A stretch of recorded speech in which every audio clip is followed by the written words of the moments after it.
Welcome to the Learning Pines YouTube. We hope this video helps. You start by confirming prerequisites.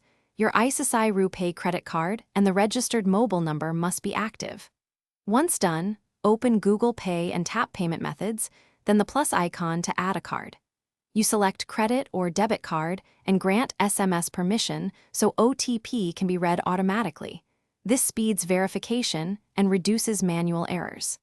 Make sure the Google Pay app is updated to the latest version. Have your card ready to enter details precisely: numbers, expiry, and CVV.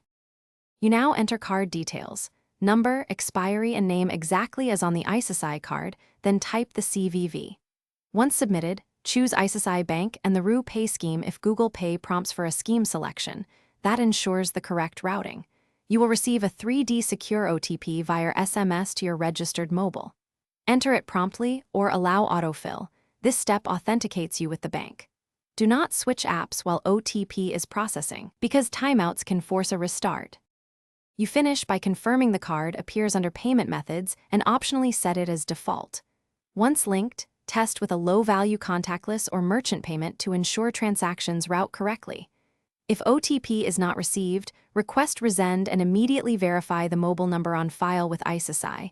Mismatched numbers block verification. If problems persist, update Google Pay, clear the app cache, and retry. Finally, contact ICCICI customer support, mentioning 3D secure failure. Thanks for watching. Consider subscribing if we helped you.